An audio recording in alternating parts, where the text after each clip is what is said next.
Welcome and good morning, everybody. Welcome to Morning Coffee with STrEAM Academy. I'm your host and your friendly neighborhood servant leader, Principal Mokelke.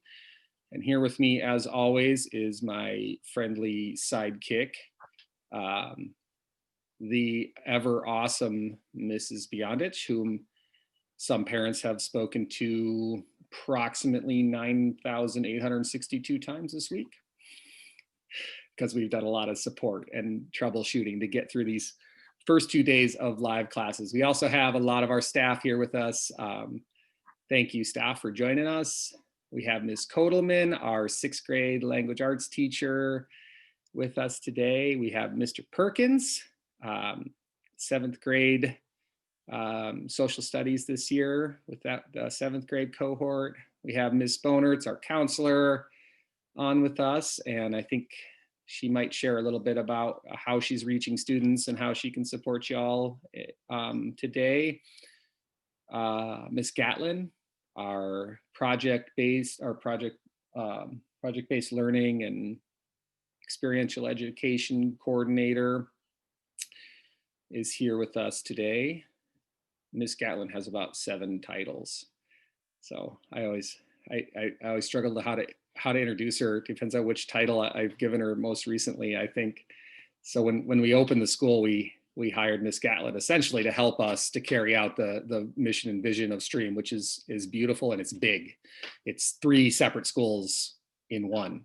It's project-based learning, outdoor and experiential education, and STEM. And that's a big mission for a charter school, to try to do all 3 of those things and do them in conjunction and do them well and do them systemically. So Ms. Gatlin helps to bring all of that to life and all of that together. Any other staff on with us that I missed? Oh, Mrs. Smith, who is an 8th grade teacher and also our Canvas guru, Canvas support liaison, Canvas champion, all things Canvas. Mrs. Smith's with us this morning. Hi, Mrs. Smith.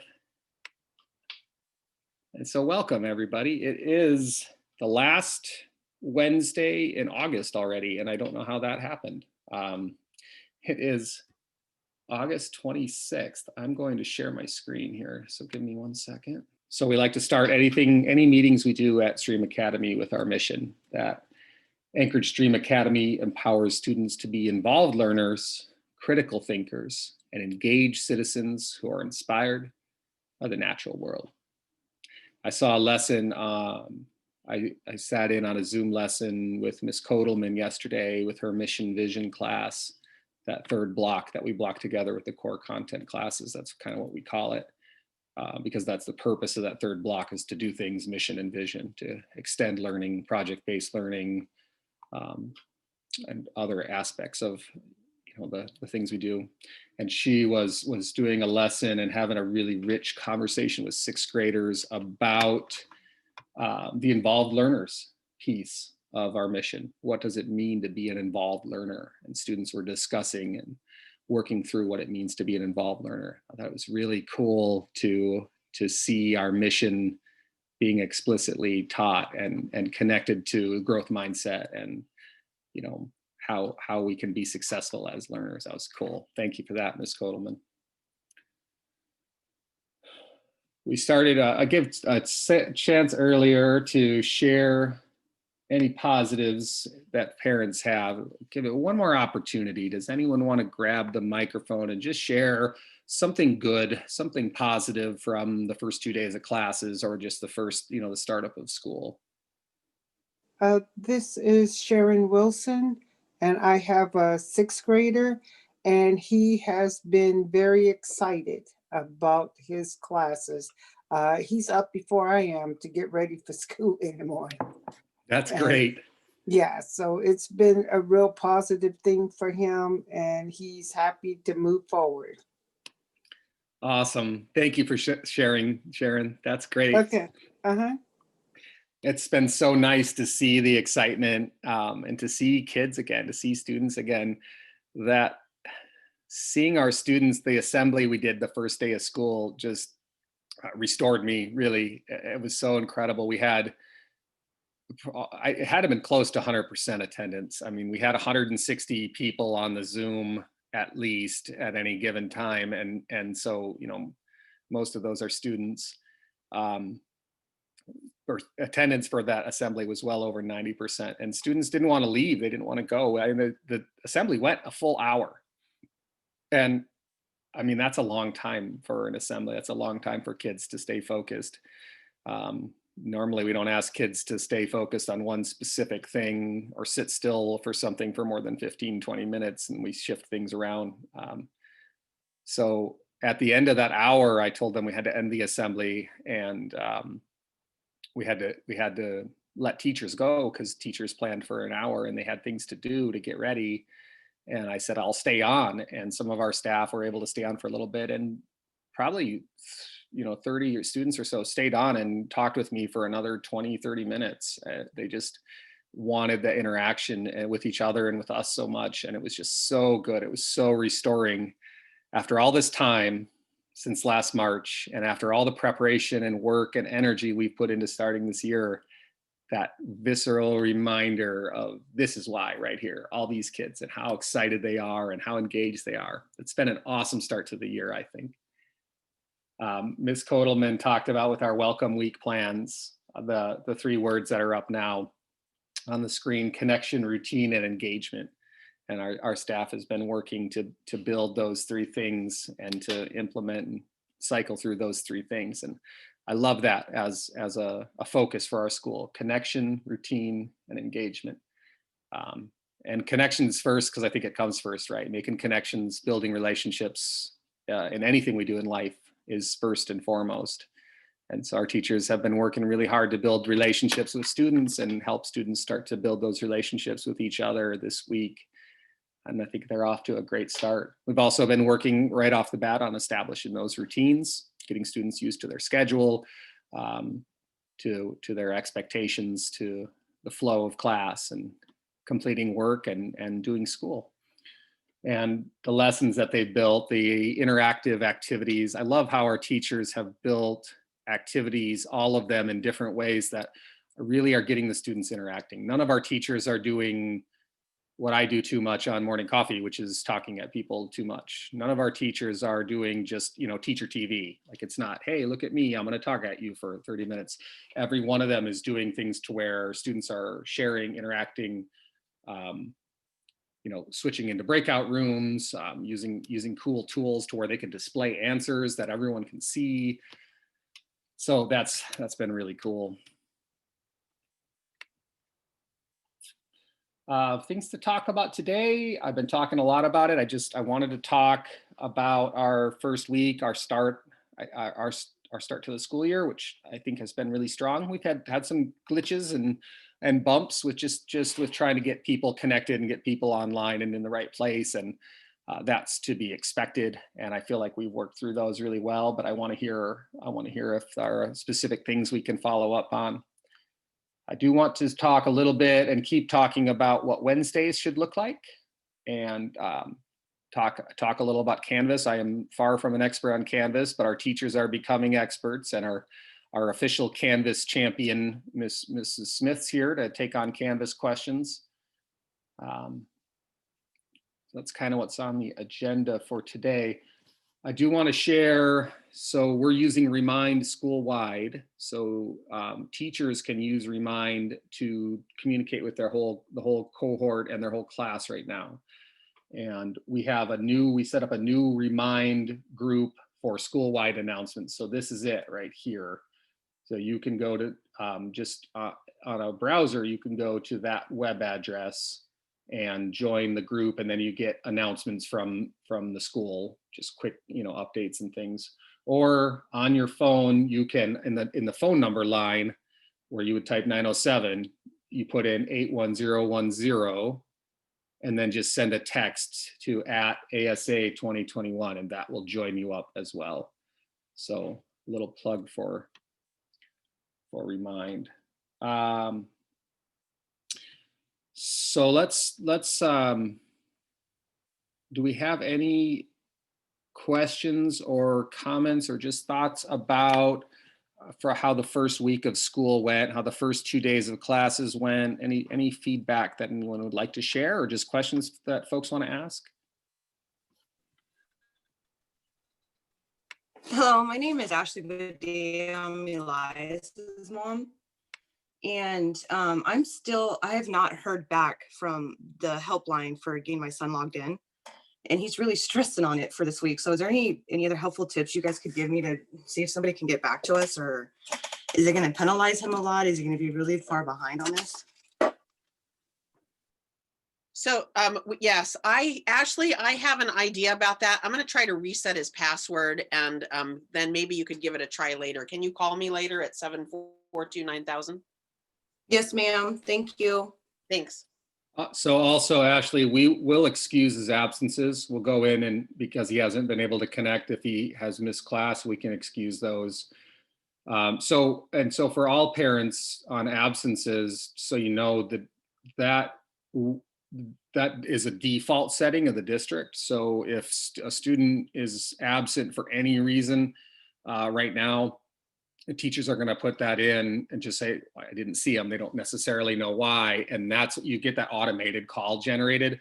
So people have been following up and saying, hey, I got an absence call, and, you know, we told you what we were having trouble connecting, or we were working with, you know, trying to get the schedule fixed or something. So we changed those to excused. All you have to do is shoot Sylvia or I a quick message, remind, email, phone, whatever's easiest for you.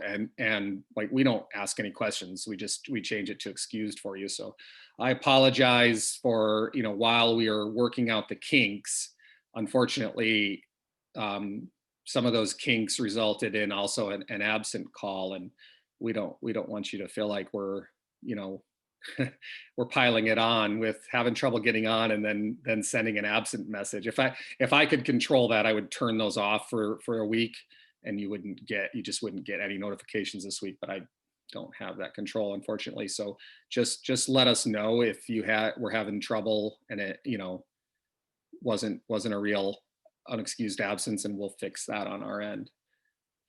So Ashley, it sounds like we'll connect. Mrs. Bionich will connect with you. We'll get your connection issues figured out today, and then we'll check in and make sure that you're all set. It's good. And I just want to point out that I'm super grateful for all of you guys and understanding. I have been emailing the teachers. He's been able to attend the Zoom on his iPad. He just can't get logged in. So good. Thank you. I appreciate that. That's good to hear. So we'll work out that other technical issue. Anyone else on just anything with the startup of school that you want to share while we're all together? Mrs. Horn, go ahead. Oh, sorry, go ahead. So I just want to say thank you to everybody. It's been a great start. I cannot believe how quickly you all get on it when parents are freaking out. So thank you so much for that. Just a quick thing on something I learned that I thought other parents should know. In Canvas, which is a new platform for us because we're new to the school, and that is that I'm also a working parent. So when I came home, I was excited to say, how was your day? And what did you do? And let's see your homework. And I want to see what you turned in. And he had his Canvas up. So I thought I'll just go in his Canvas, and since he's right there, and I'll click on that little, you know, what did you submit button? And when you do that, it actually deletes it. So I deleted my son's homework and I had to help him retype it in real quick. He was like, oh no. And so we just retyped everything in real quick and resubmitted it. But when you resubmit it, it's late. It just shows in red that it's late. So of course, then he panicked, like, now it's late. So the teacher, Mr. H, was fabulous. And he was like, no, there won't be any penalty for late and all that. But note to parents, go into Canvas Observer to actually see your kids' homework, because if you try to see it from their Canvas after they've submitted it, you will actually delete it. So that was just a little side point that I learned this week. So I went yesterday into Observer and was able to see everything just fine. So just a little note. That's good feedback, and I appreciate that. And thank you for sharing the positives with our staff, and we really appreciate that. We had someone else. I had a quick question. Go ahead. So Lila was switched last minute from one cohort to the other. Is there any paperwork or packets or anything that we'll need to print in the coming weeks or need to pick up? Or would that be a teacher directed question? Yeah, that would be a question for me and Miss Gable. Okay. Teachers this quarter, and Lila's great, by the way. She's awesome, and She's unique. I'm sure you know that. So no, as far as I know, there aren't any packets. Miss Gable was considering and is considering assigning a novel, which she can give physical copies for, but she's posting it online, so you don't have to have the physical copy. So no, everything is going to be universally accessible online. Okay, that's what I wanted to verify, because I had picked up her math book and then found out, oh wait, she's doing that quarter 2 now. So I just want to make sure I didn't miss anything. Okay, it's a good question. Thank you. Yeah. Thank you. I appreciate that. Go ahead. This is Cody. I had a quick Cody. question. When I go into Canvas, and again, this might be teacher specific, so if that's the case, just totally understand, let me know. Walker is in the same, well, it shows that he has, you can kind of see where it's period 1, 2, and 3, but he's in 2 that are period 2. And so we showed up in the wrong class on Monday, I think, and then kind of got informed about where to go on Tuesday. And then I think he's in the right classes now with Gable first and third period and Kodelman second period. But I just wanted to make sure, because he missed kind of a lot of directional information from the first day into the second day from Miss Gable. So anyway, just wanted to know if his setup is accurate or if there's something that needs to change so that we know which Zooms to click on and all that. I'm not probably the best person to answer that. I think Ms. Kodelman's going to jump in, but I just want to say parents are asking these questions that are kind of specific to each class. I think it's actually really good for us to hear these questions as a group, because most likely when you have a question like that, other parents have similar, like those answers help us to know what people are seeing on the other end. And other parents probably have similar questions and similar things. So I think it's good for everyone to hear the questions and the answers. That being said, I can't answer that, but I think Ms. Coleman can. Yeah, hey, so he did end up switching first and second on Monday. And he was in my class first hour. All the information he got during first hour was the exact same. So okay. Yeah, so he didn't miss anything from Miss Gables. He might have missed like a class overview from her, but if he went to her second hour, then he got it. So all the information he got on the first day should be good. When in doubt, the Zoom meetings will be posted. Hopefully this afternoon, we're going to figure out how to do that today. Oh, okay. You should be able to watch those again. Okay. And then the easiest way to notice where your kid's supposed to be, which Zoom links to click on, is to look at their schedule and queue. So their schedule and queue tells them which one they have first, which one they have second, which one they have third. And then you can, so if he has social studies first, then you go to the social studies Canvas and get the link from there. Okay, and Q is the Parent Connect that's been renamed to Q, right? Okay, I'm just making sure I'm following. I know. Right. For you guys, it's Parent Connect. For students, it's Student Connect. For us, it's a nightmare. Okay, but that's the one you're talking about. Yes. Okay. Great, thank you. No problem. Thank you, Ms. Kodelman. And thank you parents for the good questions and for being brave enough to throw out your specific questions. And like I said, I think this type of troubleshooting helps everybody. It's awesome. Anyone else got a question they want to jump in and ask before we hop to another topic? Ms. Bionich, I see you're monitoring the chat for us, making sure if there's anything in the chat. Is there anything in the chat that we need to share for viewers on YouTube who can't see it? I'm copying the chat over from one to the other today. So so our YouTube people will be able to find it in the chat box to the left of the YouTube screen. One of the questions was, when school returns to normal, what are the school hours? That might not be this year. We might not return to full school days this year in the Anchorage School District. But when I sure hope so, though. I would love to. Anchorage STrEAM meets 8 to 3 Monday, Tuesday, Thursday, Friday, and 8 to noon on Wednesdays. And so when we do return to school face-to-face, I think it's most likely the district will have us have a truncated day to start. So I'm almost positive it'll be 8 to 1:30 when we start. And then when we return like full regular, zero, like the low risk, back to our new normal, or as close as we can get, yeah, that's our regular school day. I would venture to say that most likely for the duration of this year, when we do come back face to face, it'll be the 8 to 1:30 day. There's so much work still that will need to be done with online learning and online classes and so forth. That's still 5.5 hours, and we'll still get some impactful time there. That's a good question. And we do have Mrs. Smith on deck, who, since we've got Canvas type questions, I think Ms. Smith is going to jump in and talk more about Canvas here for us in a sec. I do want to put in a quick plug for something for morning coffee coming up in the future and just give people a little bit of a heads up. So we have ELearning Wednesdays where students are supposed to work offline, independent of their teachers. Teachers won't hold the live Zoom classes only on Wednesdays. Teachers will be really busy on Wednesdays. As you can see, a lot of our staff will start morning coffee with us. The reason I didn't ask all staff to be on all morning coffees, folks, is because we will, right after morning coffee on Wednesdays, we have a staff meeting. So they would be on Zoom for like 3 straight hours if I did that. So the staff that are here because they want to join us.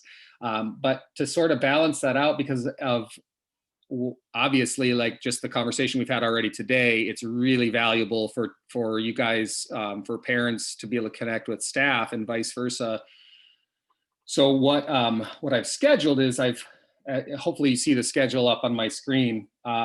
After this week, each week for the rest of the quarter, and then we'll cycle through again second quarter. Each week I've asked one of the cohort pairs to come on morning coffee and talk specifically about what's happening in that cohort, give us a quick update. So next week, Kotelman and Gable will be with us for those in 6th grade C and D cohorts.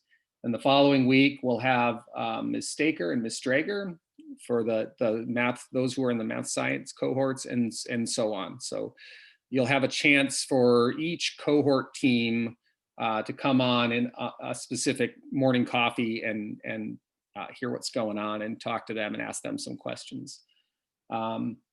Another thing I want to plug, we haven't picked a date yet, but Mrs. Beyondich and I read a book together this summer that really sparked us and was really inspiring to us. And it's, let me stop sharing my screen. So really, it's just a really good book for reorienting us to the relational part of education that we talk about, and how important kindness is, how important it is to build and foster and sow the seeds of kindness. And so the book that we read is this. It's called A Passion for Kindness by Tamara Letter. And so I reached out like we did with the book that we read prior together, which is on my shelf. Last spring, we read this book called Dare to Inspire, and we reached out and we actually got the author to come on, Allison Holzer, to come on and morning coffee and talk about inspiration. So we're doing the same thing again with Tamara Letter's book. And we've invited Tamara Letter to come on and talk to us about kindness. And she's an educator, she's a teacher, she's an instructional coach. So it really applies closely to education. And she does these kindness projects with her students, which really is cool because it fits with project-based learning, to where students choose a kindness project to give back to the community, sort of like a service project. She talks about like kindness clubs, and there's lots of cool application for teaching and for our kids. So I just wanted to put in that little plug. We don't have a date picked yet, but Tamara Letter is going to come on and talk about A Passion for Kindness. So Ms. Beyondich, if you get a chance, will you put a link in the chat to her book? So I just wanted to give people a chance to if you're interested, to pick up A Passion for Kindness and have it in hand when when that author is with us. So that's something that I thought was pretty cool. Let's hop to Mrs. Smith and get a little more Canvas info. Are you ready, Mrs. Smith?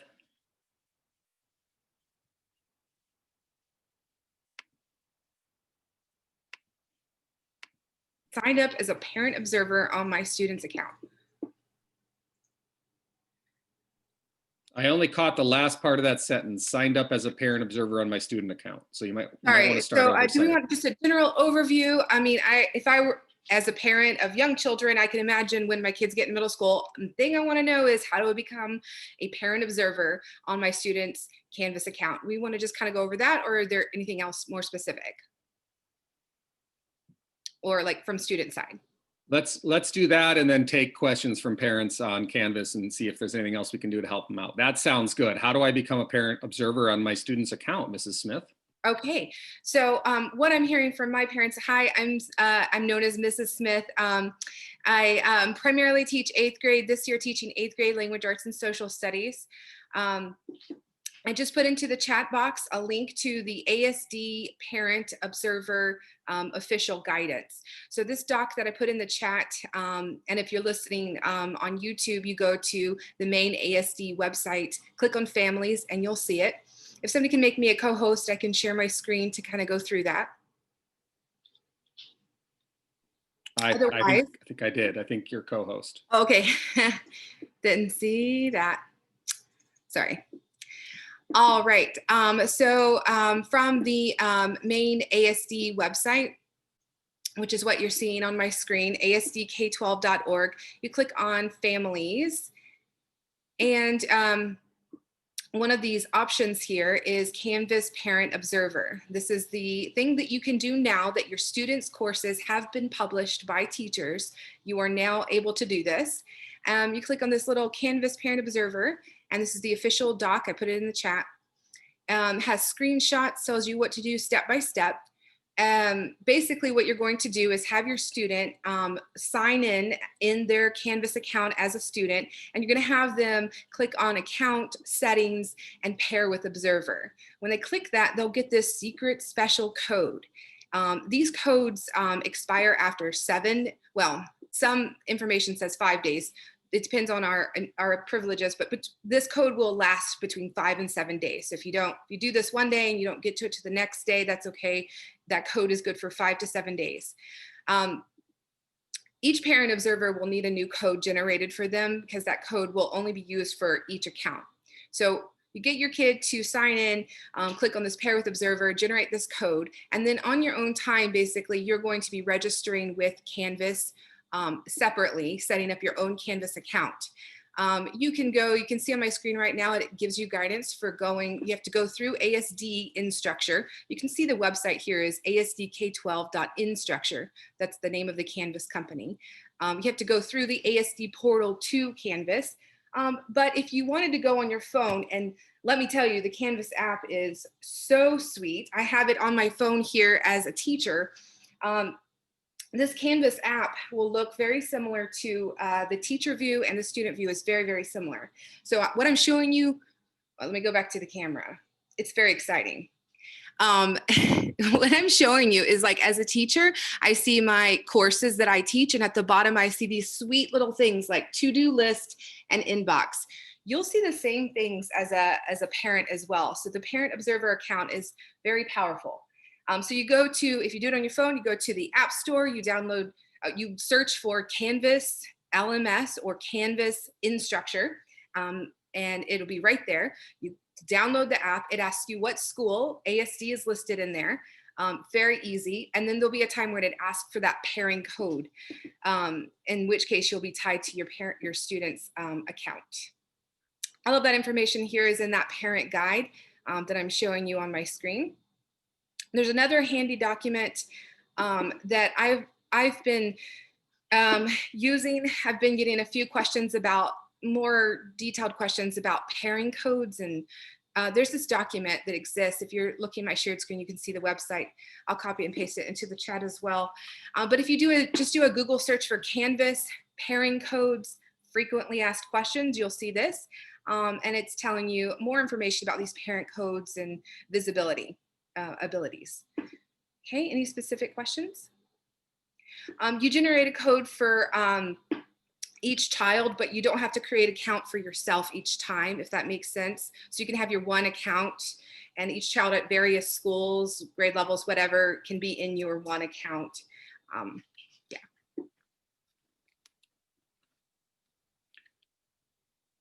We have a parent says, my sixth grader says that there is nothing for her to do today. Will the Canvas observer let me help her find something to do? Yeah, so, yeah, so you would go on and there's this handy little to-do list. And I like the app because it has like those little tabs that says to do, but when you're looking at it on a screen, it's on the right side and it says to do. There's also a calendar view if you prefer that. So on the left side, there'll be a calendar icon. But Ms. Kotelman, you look like you want to say something about that sixth grader. Go ahead. Yeah, actually. So since today is Wednesday, it would be typically an e-learning day. Normally we'd be having them work on Alex or on iReady.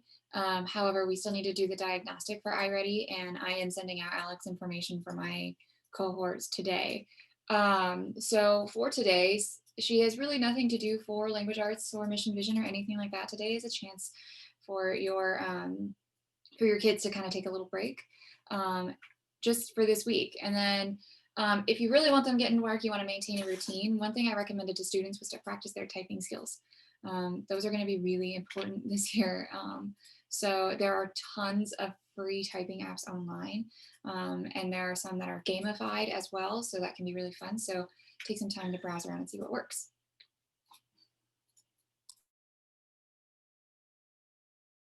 Thank you, Ms. Kotelman. Any other Canvas questions or Canvas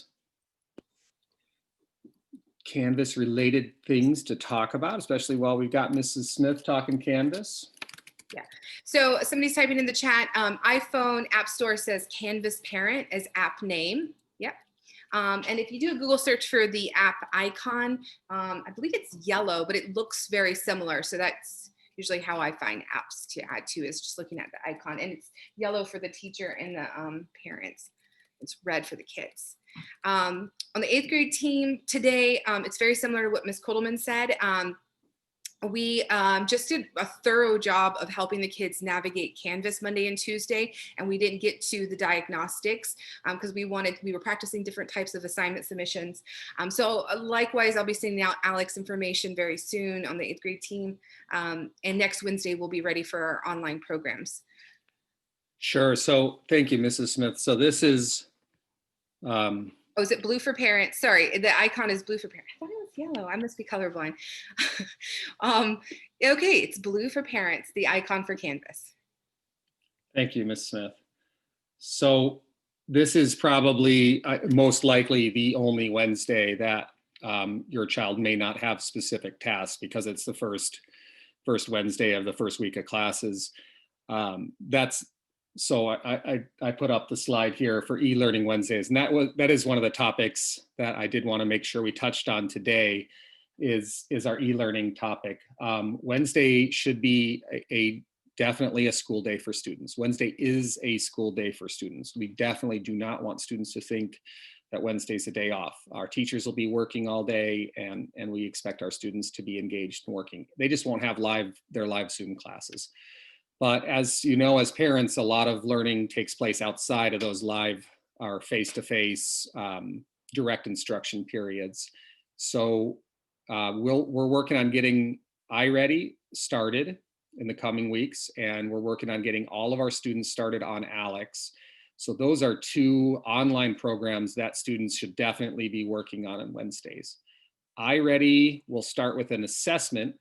Teachers will facilitate this within cohorts to where students will take about a 45-minute test for math and about a 45-minute test for language arts. Those tests are adaptive, which means they get harder and easier depending on how well students do. So they really kind of hone in on, they'll ask harder and harder questions until they're too hard and the students can't answer them, and then it levels back down.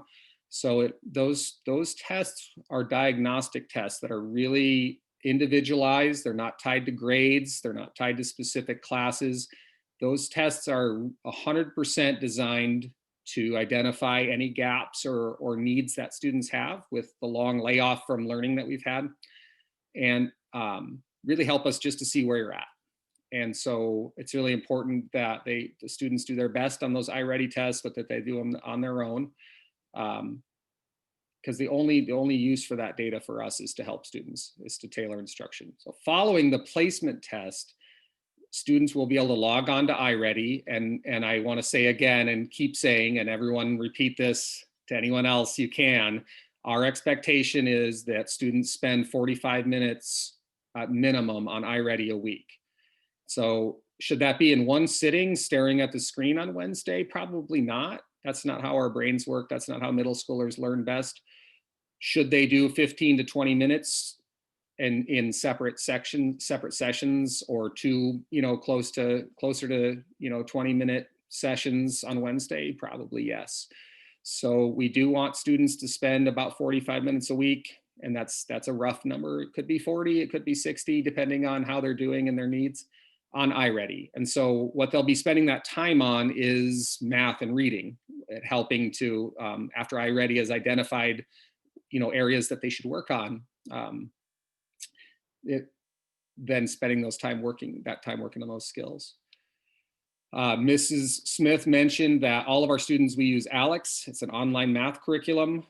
And that's not replacing, for the most part, it's not replacing math class. Students will still have math, but ALEX will supplement and go right along with that. The cool thing about that is, with the cohort model, even if you don't have math first quarter, you can still get started on your math class. ALEX is also 100% self-directed. So students who are accelerated or want to be accelerated in math can work through their ALEX class as quickly and as they like.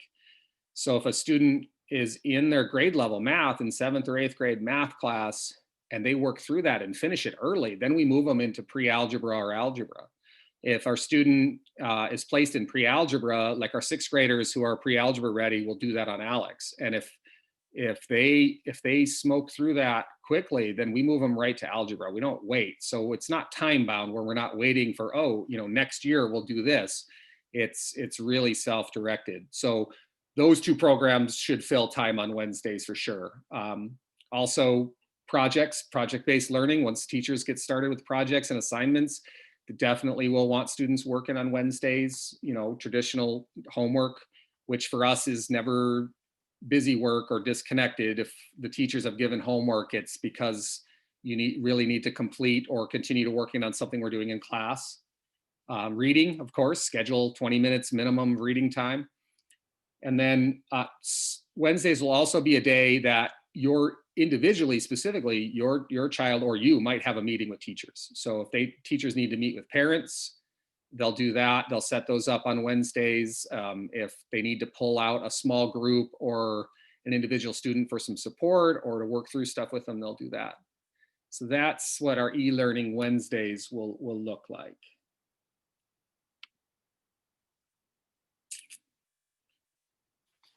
Does anyone want to add anything to that, or?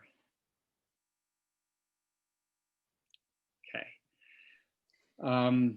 We do have a question on the floor for a Canvas expert about how many adults can pair to a student Canvas account.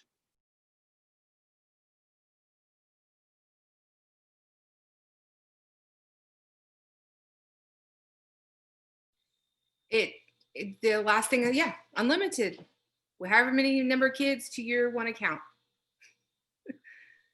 So mom and dad can both pair they can log on, create an ID and both pair to the student?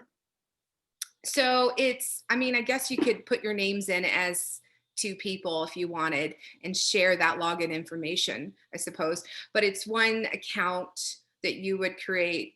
Like if you think of it like downloading the parent Canvas parent app, that's the one account, and you can have lots and lots of students paired into that one account. And then the other parent could create their own account and do the same thing and be seeing the same things. Both parents see the same things because it's the same kid they're paired with.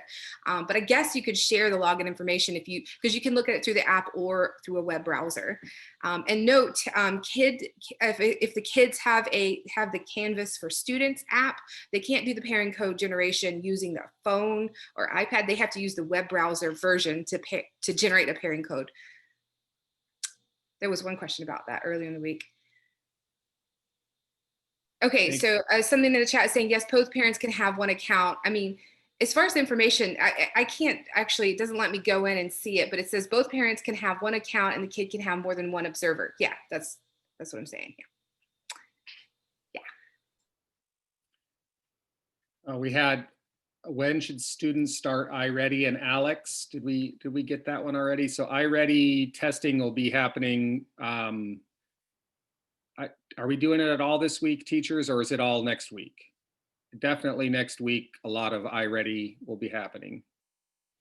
And so after teachers facilitate that assessment happening, then so following next week, then you should be able to work on iReady every Wednesday and other times.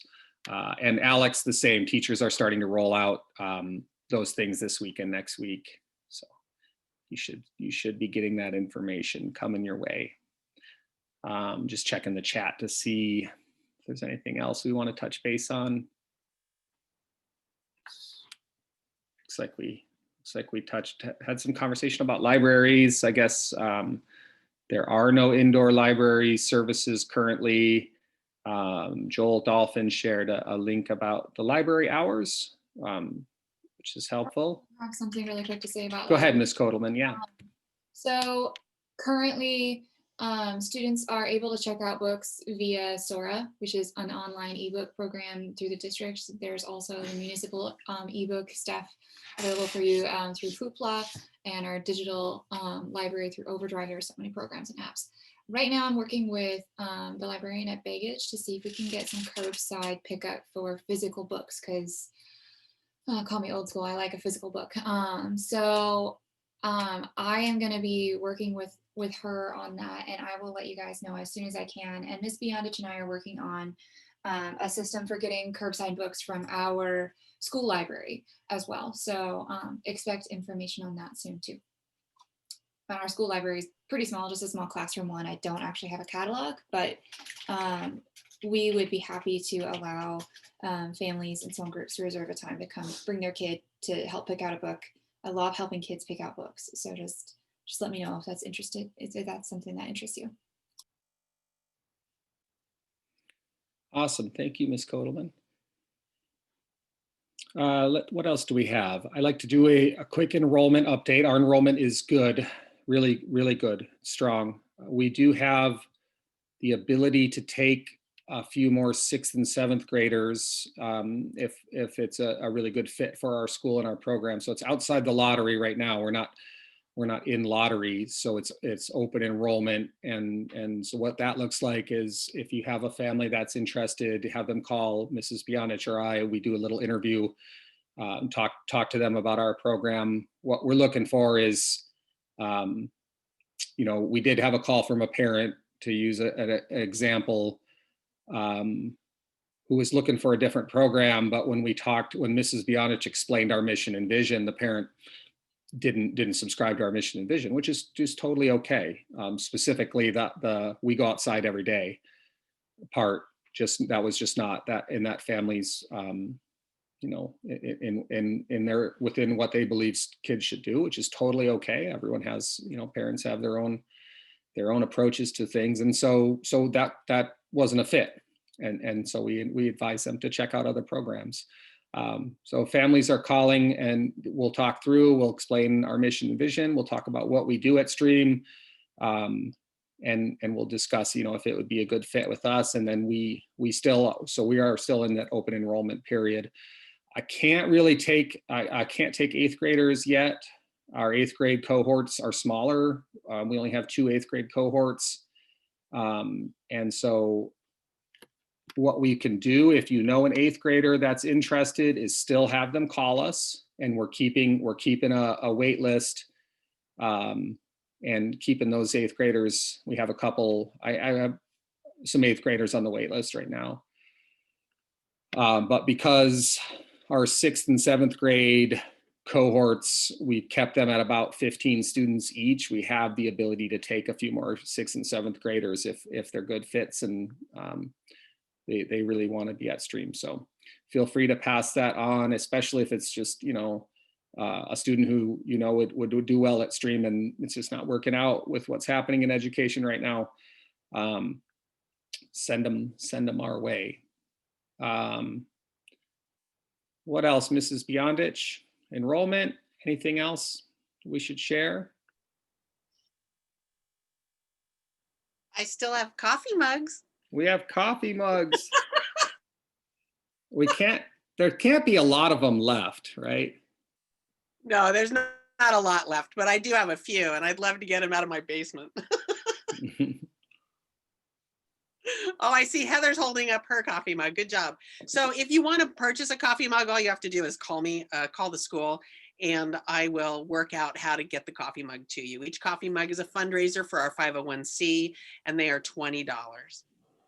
And they are the perfect size. They're like a great handle size and comfy for holding. So just have to say that because I'm picky about my cups. And they microwave really nicely. I'm a very slow coffee drinker. Yes. Zoom. But you can microwave these cups and the handle doesn't get hot. So it's kind of cool. Yeah. So contact Mrs. Beyondich, call her, email her, and she'll hook you up with a coffee mug if you want to get one. My aunt in Chicago wanted a STrEAM coffee mug. And so we sent one all the way to Chicago, but I think we figured out that that's not the furthest a STrEAM mug has traveled. What was the furthest? Did your family Antarctica. in Virginia? Oh, Antarctica. Antarctica. We have one in Antarctica. Well, that's going to be hard to beat that. Can you tell us? And Heather Swanson is one of our APC members, which is the board that oversees STrEAM, our school board, so to speak. Heather, can you tell us how an STrEAM mug ended up in Antarctica? So one of my really good friends, kind of like one of Connor's godmothers, we sent her one of the cups that we got. And she is a research scientist and she took it down to Antarctica with her on research. So she was excited. So last time we Zoomed, she's like, look, I got my cup down here. So we need to have a competition for where in the world is. Where in the world? If anyone knows folks out there that have STrEAM mugs, if you can get a where in the world picture and get a picture of that person and their location with their STrEAM mug. After I get off morning coffee, I'm gonna shoot my Aunt Maggie in Chicago a text and just say, hey, I need a picture of you in Chicago with your STrEAM mug. So we'll do a where in the world is your STrEAM mug competition. See who can get some of the most interesting places out there.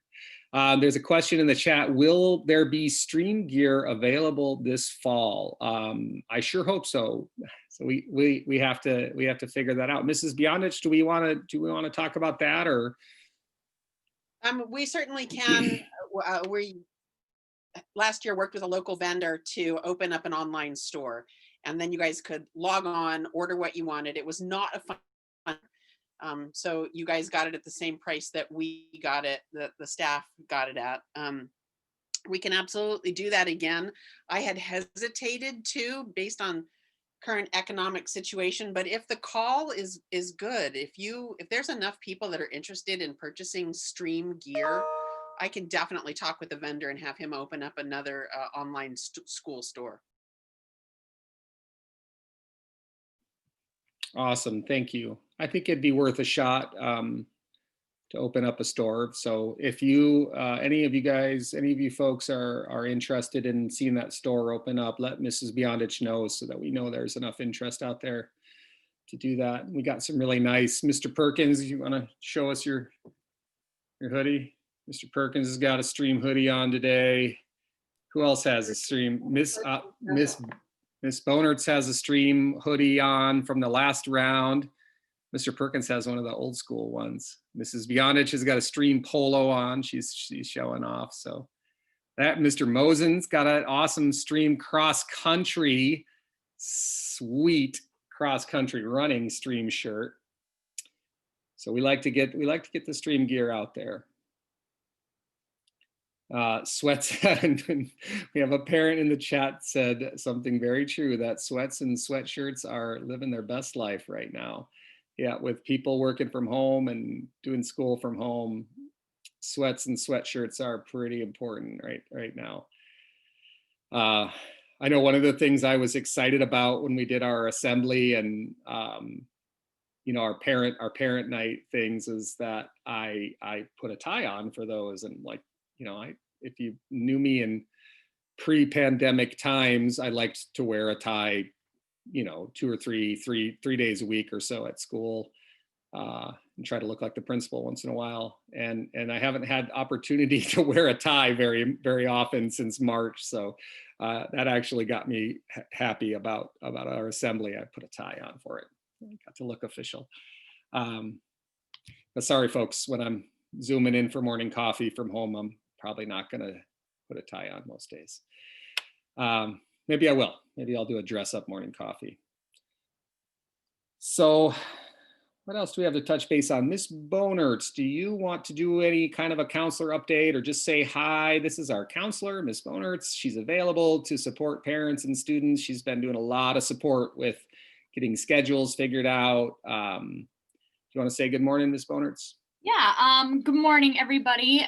Really quickly, a lot of our teachers have put in the chat box when they are going to be doing their iReady assessments. Mr. Milkelke already talked about how they'll be finished by next Friday, the 4th. But 6th grade, I believe, is going to try to get theirs done this week and Monday. 8th grade, I believe, is starting this week and finishing on Monday. 7th grade will be finishing next week. So 7th grade will be doing theirs on Thursday and Friday of next week. So just be prepared that, you know, make sure your students are logged on, make sure they've been fed, have a glass of water, and are ready to really dive into that diagnostic so we can formulate the best curriculum for them. Counseling, yes, I have created a counseling Canvas page that I will, as soon as I get a little bit more education on it, I'm going to send to all the students and invite them. And it's really cool. I have a virtual office. There's going to be lots of links in there for kids to take a brain break or to find some stress relievers, but then also be able to schedule individual appointments. So students, if they just need another adult in the building to contact, to just, hey, I'm really frustrated with my classes, or hey, it's really bothering me, I'm being at home a lot and the darkness is settling in, or just I need to vent or whatever. So that way students can go in and do that. I've been pushing in with classes this week. So I pushed into the 6th grade science and math classes yesterday. Tomorrow I'll be pushing into more classes, and Friday as well. So I'm really excited to put some faces to names for kids that I don't know yet. So that's really exciting as well. And I also listened to all of you parents when the teachers did home calls. They did ask, you know, what kind of level of support from the counselor would you like? And so I have a list of those kids. And so I hope to start contacting those kids probably next week, possibly the week after. So I'm still kind of molding things. But yes, so I have them on a list, and I definitely plan on reaching out to your students. And, you know, if you just notice that your students are just feeling off and they just need to maybe talk to somebody that's not their parent, you know, I know that there's times that I just need to talk to somebody, and my mom is not the person I want to talk to. So feel free to send them my way. I'm happy to, you know, talk to them and just try to keep them on the right track. Thank you. I have a quick question to you really quick on that one. So this is I'm a 6th grade mom, so it's like kind of first time middle school situation. Just out of curiosity, if they do talk to you, what are the guidelines when it comes to when you go and talk to a parent about what they've discussed with you, or when you don't discuss things with parents or whatnot? You know, it's kind of like a counselor student privilege, if you will, but obviously if they're talking about any harm to themselves or others or something more serious, yes, absolutely. The first person I talk to is the parents if there's something that we really need to be concerned about. most of the time, middle schoolers really kind of just need to hash out day-to-day things, like my brothers have really been bothering me, or my friend called me a name, or it's a lot of times it's day-to-day stuff. But of course, if it's something that is concerning that parents absolutely should know, you will be the first person that I contact. Yes. Okay, no, I appreciate that. Thank you. Okay, this is Sharon Wilson. Can you hear me? Yeah. Go ahead, Yeah, Sharon, we hear you. The one thing that we have done, we created a stress box for my sixth grader. And they have a lot of things at Michael's that we took him to pick out that would help with that. And so he knows that can go to the stress box, and he has used it. And I thought maybe I'd throw that out there, that parents can do a stress box for their kids at home. That's a so great smart. idea. Thank you. That's awesome. Yes. Yes, that's very cool. I have something like that in my virtual classroom. Like I said, I have a lot of brain things in there. And then I do have something in there for, stress relievers, stretching, making a healthy snack, going for a walk, play with your pet, all those kinds of things. So yeah, that's a great idea. That's definitely a great idea. If you have a student that gets easily stressed, which I'm sure that our new sixth grade parents are getting there, because as you're getting to tweens. So yeah, that's a great idea. Thank you. All right, thanks. Mr. Thanks, Mosin is teaching in the classroom right next to the front office. And Mr. Mosin yesterday offered a brain break for his class in the middle of class. And Mr. Mosin teaches very loud voice, and I can hear him. And I was able to take a brain break with his class from my office, and it was wonderful. Mr. Mosin, you wanted to share something before we closed up. We're actually after 9 o'clock, so we'll start to wrap up here. Go ahead, Mr. Mosin. No, can you hear me? Yeah, thumbs up. Just really quick. I hate to hold this inside. There was we were really surprised when Mr. Perkins and I sort of reviewed our first couple days of teaching that there were a number of positives that came out of this distance learning, even which we didn't anticipate, and including 100% attendance, a lot of participation from a lot of students that often are too shy. So, I have been sometimes focused on how much I want to get back to the classroom, that I forget that we can do this, and there's some surprising benefits to this, and I'm going to allow those to happen despite how much I want to be with the kids. So that's all I wanted to share. Thanks, Mr. Mosin. It's a learning experience for all of us, and going back to the connections, routines, and engagement, right? Like, we're all finding new ways to connect with each other and with kids. Miss Heather, do you have your hand up? Did you want to comment? I was just going to say, for the new parents coming in, your kids are in amazing, amazing hands. This entire school, I cannot say enough about the staff and the teachers there. They care about these kids so incredibly much. My kiddo is now in high school, not at STrEAM anymore, much to his chagrin. And one of the topics that they're doing in a book is focused around suicide. And so he and I were having a conversation the other day about it. And, I've always taught him that he's, to know who his safe people are. And when we were talking about it, he's like, oh yeah, I know I can talk to you or Papa, his stepdad. And he goes, and I know that I can always go to any of my teachers at STrEAM because they love me that much. And if I'm scared, I know that they will be there for me. So, even though he's not going there anymore, he still knows that they are safe people, that they love him and care about him. And your children are in the best hands possible. Thank you. Thank you, Heather. I really appreciate that. That's a great note for us to start to wind up on. Thanks for joining Morning Coffee today, folks. Once again, it was a great time with everyone. We are going to wrap up. I wanted to share as a launch, as an end today, I wanted to share from Tamara Lettner's book. And I'm only plugging this book because I love it. Like there's really no other reason. And Mrs. Beyondich loved it. And it's a beautiful book. I promise you'll enjoy it if you pick it up. And then if you pick it up now, you'll get to talk to the author in a few weeks. We're going to have her on. So I wanted to finish by with just reading a line from this that struck me that I loved so much, and I wanted to share to wrap up today. And it's about peacemakers. I've never heard that term, I don't think, used this way. And she says, peacemakers are those helpers who consistently look for the good in people and situations. They are the calming antidote to a chaotic world. They seek change in positive ways and show respect, kindness, and courage in all that they do. They show empathy and embrace compassion for others. And so I want to encourage you all to be a peacemaker. My goal this year is to be a peacemaker. My goal is to live up to that paragraph and make all our students feel safe and loved and connected, like Heather talked about. So with that, I'll officially close morning coffee. And as always, we'll stay on for folks who want to ask questions sort of more offline. We'll end the YouTube.